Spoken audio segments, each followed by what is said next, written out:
Kutukan Raja Pulau Mintin. Pada zaman dahulu, di Pulau Mintin, daerah Kahayan Hilir, terdapat sebuah kerajaan. Kerajaan ini termasyhur kemana-mana karena kemakmurannya di bawah pimpinan seorang raja yang adil dan bijaksana. Konon, pada suatu ketika, meninggallah permasyuri raja yang sangat dicintainya. Sejak itu, raja nampak selalu sedih dan murung. Bahkan Baginda pun tidak dapat lagi mencurahkan seluruh perhatiannya kepada pemerintahan kerajaan. Hal ini mengakibatkan kejayaan kerajaan semakin mundur dan suram. Untuk mengatasi keadaan ini, raja memanggil kedua putra kembarnya yang bernama Naga dan Buaya. Kepada kedua putranya ini, Baginda menjelaskan panjang lebar situasi kerajaan yang semakin mundur dan keadaan kesehatan Baginda sendiri yang selama ini selalu sakit-sakitan. Naga dan Buaya, aku serahkan kerajaan ini kepada kalian berdua. Lalu aku akan pergi berlayar untuk sementara waktu. Kalian harus benar-benar menjaga kerajaan ini agar menjadi kerajaan yang lebih baik lagi. Jelas sang raja kepada kedua anaknya.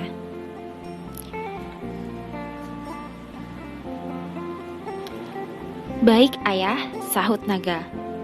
Serahkan semuanya kepada kami ayah, dan beristirahatlah sejenak sambil berlayar, jawab Buaya. Kedua putra raja ini menyambut baik maksud ayahnya dan berjanji akan melaksanakan tugas tersebut dengan sebaik-baiknya. Setelah mempersiapkan segala pembekalan, raja pun berangkat berlayar. Adapun tujuannya tidak diberitahukannya kepada kedua putranya tadi. Sejak kepergian ayahnya, maka pimpinan kerajaan dipegang bersama oleh kedua putra raja ini. Mereka berdua ini mempunyai watak yang sangat berbeda. Naga mempunyai watak senang berfoya-foya dengan wanita, mabuk-mabukan dan berjudi.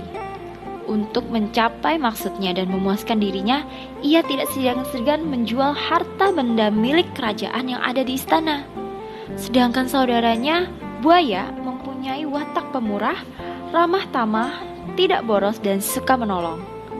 Hari demi hari, bulan demi bulan, semakin berkuranglah harta benda kerajaan karena perbuatan naga, dan suasana kerajaan menjadi semakin buruk. Kemelaratan dan kemiskinan rakyat semakin menjadi-jadi. Buaya semakin marah kepada saudaranya yang tidak melaksanakan amanah ayahnya, Sri Baginda. Ia tidak dapat membiarkan hal ini menjadi berlarut-larut. Ia harus segera mengambil tindakan tegas terhadap perbuatan naga. Akhirnya, terjadilah pertengkaran antara kedua bersaudara yang mengakibatkan suatu perkelahian yang sangat hebat. Prajurit kerajaan pun terbagi menjadi dua. Sebagian memihak kepada naga dan sebagian lagi memihak kepada buaya. Perkelahian semakin berkecamuk dan korban pun bergelimpangan. Adapun Sri Baginda Raja yang sedang berlayar tadi, tiba-tiba mendapat suatu firasat yang tidak baik. Hatinya berdebar-debar dan gelisah. Dengan kesaktiannya, ia pun segera berbalik pulang dan sekejap mata saja Baginda telah tiba di kerajaannya. Betapa murkanya Baginda kepada kedua putranya dan Baginda pun segera menghentikan pertempuran itu. Naga dan Buaya menceritakan kepada Sri Baginda asal mula terjadinya perkelahian mereka. Kemudian Raja berkata, "Kalian telah melanggar pesanku dan menyia-nyiakan kepercayaan yang kuberikan.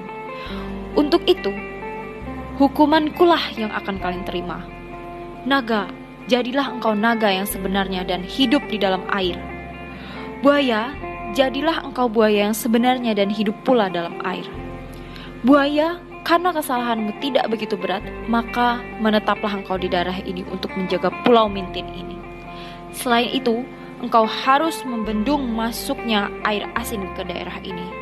Sedangkan engkau naga harus menjaga agar di sepanjang sungai Kapuas jangan ditumbuhi oleh cendawan bantilung dan tinggallah engkau di sana."